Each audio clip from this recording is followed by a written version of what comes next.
Al Muntashar Realty and JE Constructions presents The Universe, Nothing But the Best. A magnificent 14-story tower and 7-story apartment. Luxuriously designed 1 BHK and 2 BHK flats. Clubhouse that keeps you healthy at all times. So what are you waiting for? Come discover and book your dream home. RTI activist Ghadiyali के खिलाफ दर्ज हुई FIR. डॉक्टरों के सभी संगठनों ने ली press conference.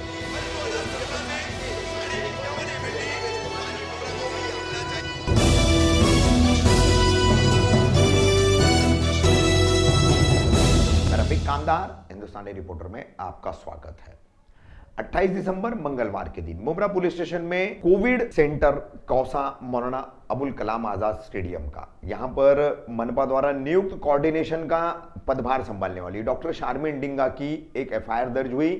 शहर के एक आरटीआई कार्यकर्ता, आरटीआई एक्टिविस्ट अब्दुल रहीम उर्फ बाबा घड़ियाली के खिलाफ भारतीय दंड संहिता की धारा 200, 499, 500, 501, 503, 504, 506, 505 पार्ट 2, वहीं आईटी एक्ट की धारा 67 और 69, इन सभी धाराओं के तहत यह मामला दर्ज किया गया। इसके बाद बुधवार के दिन अब्दुल रहीम और बाबा घड़ियाली को पुलिस ने गिरफ्तार भी किया, न्यायालय में पेश किया, वहां से वो जमानत पर छूट गए। वहीं गुरुवार को Mumbra Kausa medical practitioners association, आयुन और अन्य कई संगठन हैं डॉक्टरों के, इन सभी ने मिलकर के एक प्रेस कॉन्फ्रेंस ली और इसमें उन्होंने आरटीआई का काम करने वाले और खुद को आरटीआई एक्टिविस्ट बोलने वाले बाबा उर्फ अब्दुल रहीम घड़ियाली द्वारा किस तरह से परेशान किया जाता है, किस तरह से जो है ब्लैकमेल किया जाता है, ऐसा खुला आरोप लगा करके जानकारी दी गई। Doctor Moinuddin Raut, doctor Sheikh Ahmed, doctor Hashmi, doctor Migdad Uke और ऐसे अन्य कई सारे डॉक्टर्स जो है वो इस प्रेस कॉन्फ्रेंस में मौजूद थे। क्या उन्होंने जानकारी दी वो हम आपको दिखा रहे। साथ ही मंगलवार को अपनी एफआईआर दर्ज कराने वाली डॉक्टर शारमीन डिंगा ने क्यों कर एफआईआर दर्ज कराई, क्या वजह थी, उसका भी उन्होंने खुलासा किया है। राउत साहब, आप खुद एक डॉक्टरों के एसोसिएशन के प्रेसिडेंट हैं, लेकिन सबसे अहम बात यह कि जो प्रेस कॉन्फ्रेंस आज आपने कॉल की है उसका असल मुद्दा क्या है, अहम बातें क्या है, उस पर अभी तक आप कोई अच्छा खुलासा नहीं कर पाए, तो आप पहले खुलासा करें। रखने का मेन मुद्दा यह है कि इन्होंने हमें बोगस डॉक्टर डिक्लेयर करके उन्होंने हमारी बदनामी की। किसने?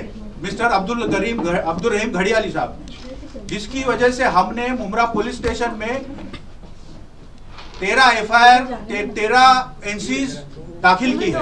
हमारी 13 एनसीज वहां पे ऑलरेडी सबमिटेड है, जिसमें से 3 एनसी पे मुमरा पुलिस स्टेशन ने एक्शन लेके 3 एफआईआर दर्ज की है। और 3 एफआईआर जो दर्ज की है उसमें एक एफआईआर मेरी है, जहां पे मैंने डिफेमेशन का और बदनामी का और हमारी जान को वो खतरे का लोगों से डर दिखाया है। साथ में हमारी एक कलीग डॉक्टर शारमीन डिंगा, जिसके साथ कुछ गैर व्यवहार उन्होंने किया, उनकी बदनामी की, इसके लिए उन्हें कल अरेस्ट भी किया गया है परसों, और आज वो पुलिस जेल कस्टडी में है। हमारी मुमरा पुलिस स्टेशन से मांग है कि ये हम मुमरा पुलिस स्टेशन का शुक्रिया अदा करते हैं कि उन्होंने हमारी इस नोटिस को कंसीडर किया, हमारे एनसीज को कंसीडर किया, लेकिन अभी भी 9 एनसी हमारी बाकी है। हमारी रिक्वेस्ट है मुमरा पुलिस स्टेशन से और महाराष्ट्र गवर्नमेंट से कि ये एनसी को एफआईआर में तब्दील किया जाए और इनकी जो शेवाले साहब ने जो उनकी पुलिस कस्टडी की, हमारी उनसे एक्सपेक्टेशन थी वो पुलिस कस्टडी लेके ये पूरे मैटर को इन्वेस्टिगेट करते, उनका तमाम लैपटॉप मोबाइल जब्त करके पूरा इन्वेस्टिगेट करते और कल्प्रिट को जो भी उसमें गलत काम किया है उसको सजा मिले। ये हमारा इंटेंशन है, इसीलिए हमने आपको बुलाया है। हाशमी साहब, शेख साहब और राउत साहब, 12 से 13 एनसीज और 2 से 3 एफआईआर जो बाबा घड़ियाली के खिलाफ डॉक्टर्स के अलग अलग एसोसिएशन या अलग अलग डॉक्टरों की तरफ से की गई है, तो किस तरीके की गई है? जैसे एग्जाम्पली डॉक्टर शारमीन डिंगा के बारे में सोशल मीडिया पर बदनामी करना, गलत बातें फैलाना, इस तरह का एफआईआर एक परसों दर्ज हुआ है 2 दिन पहले। तो पहले की 2 एफआईआर और बाकी की एनसीज में क्या मैटर आप लोगों ने कंप्लेंट दी थी और क्यों कर पुलिस इतना देरी से कार्रवाई कर रही थी, क्यों कर? मेरा नाम डॉक्टर शारमीन डिंगा है। मैं 2 साल से कोविड सेंटर में टीएमसी के थ्रू काम कर रही हूँ और मैंने ये जो जॉब है मैंने 29 मई से चालू की थी, जब वहाँ पे कोई डॉक्टर्स आ नहीं रहे थे, कोई MBBS नहीं था, कोई नहीं था। तो मुझे बोला गया कि आप इधर ज्वाइन हो। मेरे को डॉक्टर केंद्र ने ही अपॉइंट किए थे, मेरा पूरा सर्टिफिकेट चेक हुआ था। उसके बाद मुझे उधर मेरे सर्टिफिकेट पे लिखा भी था, जब मेरे को अपॉइंटमेंट लेटर मिला था उसमें लिखा था doctor Sharmin Dinga BHMS is appointed to Kausa stadium. तो मैं वो हिसाब से, मेरा जो अपॉइंटमेंट लेटर था वो हिसाब से मैंने उधर काम किया था। तो इन्होंने उधर भी मेरे पे एलिगेशन, TMC में भी मुझे हरेस किया, बोला कि जब ये BHMS है तो इनका आयुर्वेदिक नाम क्यों आया, मतलब BMS क्यों आया। तो वो मेरा फॉल्ट नहीं था, वो प्रिंटिंग मिस्टेक थी, लेकिन उनका एक जो कवरिंग लेटर था उसमें लिखा था कि मैं BHMS हूँ। उनका एक एलिगेशन ये था। दूसरा एलिगेशन ये था कि मैं कोविड सेंटर में एज अ इंचार्ज काम क्यों कर रही हूँ।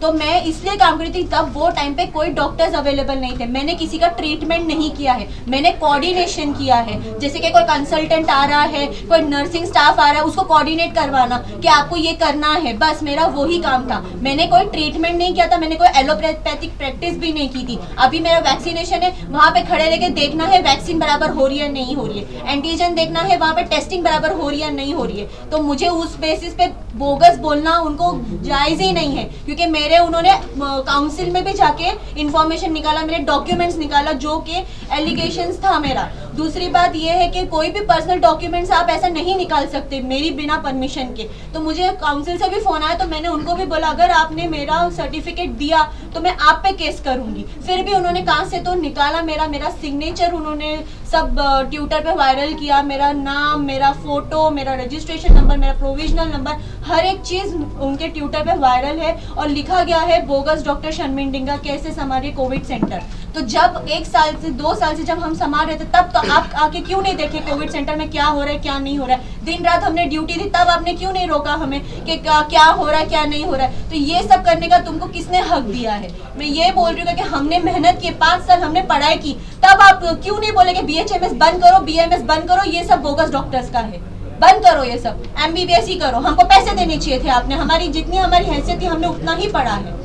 तो ये सब गलत चीजें आप बंद करो और हमें ना डिप्रेशन में मत डालो। मैं उनके वजह से बहुत डिप्रेशन में थी, मैं सोच रही थी कि मैं ये प्रैक्टिस ही बंद कर दूं, मैं डॉक्टरी ही छोड़ दूं, क्योंकि उन्होंने मुझे फैमिली टॉर्चर किया, मुझे हरेसमेंट किया। मेरे क्लिनिक के नीचे आके लाइव उन्होंने किया कि ये इधर मत जाओ। मुझे पेशेंट्स लिटरली पूछ रहे थे कि आपके पास सर्टिफिकेट है या नहीं है। मैंने डॉक्टर शेख अहमद को भी बोला था सर कि मेरा रजिस्ट्रेशन का आप देखो क्या है क्या नहीं। मैं इतनी वो टाइम पे डिप्रेशन में चली गई थी। 2 दिन पहले जो तुमने FIR कराई है, हाँ। तो वो क्या FIR का कंटेन है और किस तरीके से सेक्शंस उसमें लगे हैं?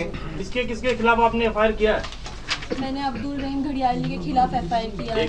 हाँ, और वो 2 पर्सन थे, उनका नाम मुझे पता नहीं था, मैंने उधर लिखा है, मेंशन किया कि कोई 2 उनके साथ थे। राउत साहब, आप डॉक्टर शारमीन की FIR, उसके पहले की FIR और जो एनसीज का जो भी लीगल बेस, किस बेस पे आप लोगों ने कंप्लेंट्स की है और क्या कार्रवाई की है और उससे आप लोग जो है मुतमईन हो या नहीं, संतुष्ट हो या नहीं, उस पर आप बोलिए। देखो, डॉक्टर शर्मिन केस में उन्होंने धारा 200, धारा 499, धारा 500, 501, 503, 504, 505, 2, 506 के बाद 66A, 67, 69 ये सब धारा उन्होंने लगाई है, जिसमें हैरेसमेंट और बहुत सारी चीजें आती है। उसके साथ जो मेरी FIR दर्ज हुई है, ये कब हुई आपकी FIR दर्ज? मेरी FIR दर्ज हो गई है 25/9 को। 25/9 क्या सेक्शंस लगाए हैं आपके उसमें कंप्लेंट सेक्शन 200, 499, 500, 501, 503, 504, 505, 506, 2, 66A, 67, 69 ये सब लगे हुए हैं। आपने जो FIR दर्ज कराई बाबा घड़ियाली के खिलाफ, आप उस पर बोलिए और क्या है बताइए। His aim was mainly extortion and nothing else. अच्छा, और इसके मेरे पास बहुत सारे प्रूफ्स है, लेकिन लोग आना नहीं चाहते। गैस का बाटला जो घर पे देता है बंदा, तो पैसे मांगते हैं। इन्होंने उसके खिलाफ एक्शन लिया, 1 लाख का डिमांड किया था, वो आदमी आना नहीं चाहता। और मुझे बताया गया कि भाई कुछ दे दो, खामोश हो जाएगा। अगर वो अपनी बात पे स्टेगनेंट थे तो क्यों शाह आलम के क्लिनिक में मीटिंग को राजी हुए? एक चीज, डॉक्टर शफीक भी थे उसमें। हाँ, उसमें डॉक्टर शफीक थे उस मीटिंग में। शफीक अंसारी वो भी थे, डॉक्टर शाह आलम थे। वो क्यों आए? और उनका एक जुमला था, क्या कर सकते हो बेस्ट से बेस्ट मेरे लिए, मेरा क्या, मेरा क्या और क्या कर सकते हो। मेरे पास पूरी रिकॉर्डिंग है, मैंने पुलिस में भी दिया है। अब सेकंड जो टॉपिक है मेन, हम 4 साथी थे, किसी का व्यक्तिगत नहीं डाल सकते, किसी का पर्सनल नहीं डाल सकते कि भाई RTI डाल के सैयद अरमान ने कितनी दिया, नहीं कर सकते। इसलिए मेनली दिया गया कि भाई कितने डॉक्टर्स दे रहे, कितने क्षेत्र में इस पीरियड में कितने गए, तो वो 100% मेरे को आना था। मैं आया, मेरे साथ मेरे 3 साथी और आ गए। उसमें से एक साथी बेचारा बहुत परेशान था, उसके कर्जे भी थे, और उसने MCIM काउंसिल के अंदर उसने और मेरे दोस्त शाकिर मनियार ने जो अभी यहाँ बैठे थे, ये दोनों ने उनका पैर पकड़ लिया, रोने लगे बिलक बिलक के। तो मराठी में बोल रहा है, बाबा ऐसा कसाला करते हो तुम्हें, मेरे बच्चे हैं, ये वो जो भी अपना मराठी में बोल रहा है। शाकिर भी रो रहा है बिलक बिलक के। मैं बोला, ओ बच्चे लोग, तुम लोग चुप बैठो, ये सारा गेम सिर्फ और सिर्फ मेरे लिए है, मैं इसको झेलूंगा और इंशाल्लाह कामयाब होंगे हम, तुम लोग मत रो, मत कुछ करो। तो मेरे को बोलते हो, भाई साहब आप तो चुप रहो, आप क्या क्या करते हो हमें सब पता है, ठीक है। वहाँ पे उन्होंने कुछ और मुद्दा निकाला सोशल, सुनिए मेरी बात, और इनको जवाब दो, MCIM वालों को जवाब दो। उस वक्त ये विवेक खैरनार एकदम इमोशन में आके खुदकशी के लिए जा रहा था, हमने उसको पकड़ा। यहाँ तक कि MCI के मेंबर से पुलिस को फोन कर रहे थे कि भाई इसको जमा कराओ, is going for suicide, police case होएगा। तो हमने रोका, ये इसके काफी दिन के बाद उसने सुसाइड किया। हमने रोका, उसको समझाया बुझाया, और उसने आखिर कर ही लिया। वो परेशान था, हम लोगों ने तीनों ने किसी तरह भी सबमिट किया जो भी रिक्वायरमेंट थे MCIM के, उसने एंड तक सबमिट नहीं किया। और उसकी खुदकशी की वजह सिर्फ और सिर्फ ये घड़ियाली है, मैं गारंटेड बोल सकता हूँ, क्योंकि मतलब पूरा उसका ऑडियो क्लिप है, वो भी मैंने पुलिस चौकी में दिया है। मसला क्या है कि उसके घर वाले आगे नहीं आ रहे, उनकी कुछ जाति मसरूफियात है, कुछ जाति फायदे होंगे जो भी है, आई एम दी होल जाति मजबूरियां भी हो सकती है, मजबूरियां है, वो मुझे पता है। उसको मैं मंजर आम पे लाना नहीं चाहता, क्योंकि वो उनका निजी मामला, घरेलू मामला। उसने सिर्फ और सिर्फ खुदकशी के बंदे की वजह से, इसके बावजूद भी खामोश नहीं बैठा, आए दिन चालू RTI ये वो सोशल मीडिया। अनवर साहब सारी बातें समझ में आ गई, अगला कदम क्या है, आगे क्या होगा? मैं तो चाहता हूं कि वो मंजर आम पे आवे, और उनको जिसने लगाया काम पे, क्योंकि आप भी, मैं जानता हूं बहुत शार्प हो, बहुत ही कानून कायदे जानते हो, तकरीबन हम में से कई लोग जानते हैं, लेकिन उनको जो फीडबैक दिया है जिसने, क्योंकि वो RTI सिर्फ एक आदमी नहीं डाली थी, 2 आदमी ने डाली थी, जिसमें से एक जहां बहक हो गया, एक कौन है वो? हो गया, वो थे मतीन नौरंगी साहब। अच्छा, हाँ, मतीन नौरंगी साहब, और ये हमारे घड़ियाली साहब, एक क्लिनिक पे बैठा रहता है मरहूम रेगुलर, मतीन नौरंगे। हाँ, मरहूम मतीन नौरंगी, एक क्लिनिक पे रेगुलर बैठा रहता है, सलाम दुआ, क्या पका, क्या खाया, क्या पिया, कहाँ जाने वाले सब पता रहता है। तो ऐसे ही 2 लोगों ने क्यों डाला, और एक वक्त ही क्यों डाला, मेरा सवाल ये है। फिर भले से जाके वो नष्ट कर दिया गया, घर में कबाट में से निकाल ले गया, इतना इख्तियार है। तो ये सारा फीडबैक हमारे ही लोगों ने किया है। मैं चाहता हूँ उसकी पूरी इंक्वायरी हो। कहीं ना कहीं मतलब डॉक्टरों की हाँ, कहीं ना कहीं आपसी जंग, बिल्कुल इसमें इसके पीछे एक वजह तो नहीं है, मैंने एक दूसरे को जो है नीचे घसीटना। रफीक भाई, मैंने जिनके ऊपर सस्पेक्ट किया उनके घरों पे जाके माफी मांगी, देखो मेरे से जाती तौर पे कुछ हुआ है, माफ करो। इससे जनता जो है ना, आज लोग बोलते तुम क्यों नहीं दे रहे भाई, तुम्हारे तो छीन लिया क्या गवर्नमेंट ने, तुमने किसी उल्टा सीधा कर दिया क्या, आज 3.5 हज़ार में दे रहे, तो इसका फायदा क्या हुआ। ये इतनी होशियारी दिखाया, इतना इंटेलिजेंस, आई एम एडमायरिंग के, बहुत अच्छा आदमी है इंटेलिजेंस के तौर पे, लेकिन पूरा डिस्ट्रक्टिव वर्क समाज में, बिल्डर है तो चोर है, गैस का बाटले वाला चोर है, डॉक्टर है तो चोर है, सब चोर लोग है। खाली वही एक शाना अंधा काड़ा लगना लूला कोता गर्दन हो गए, उससे उस वक्त बात करो जब हाथ में डंडा है, उसको साबित करिए अपने कबीरदास के दोस्तों मरदूद ने। ये क्या है, ये क्या है, सब हम लोग चोर समार लोग, हमारा पुलिस प्रशासन चोर समार है। पुलिस के ऊपर भी किया उसने, वो क्या समझता है अपने आप को कि तो अच्छे तरीके से ठुकाई होना चाहिए और पूरा निकालना चाहिए। उसको कौन लगाया काम पे, उसकी इंटेलिजेंस को जिसने समझा है उसने उसको काम पे लगाया।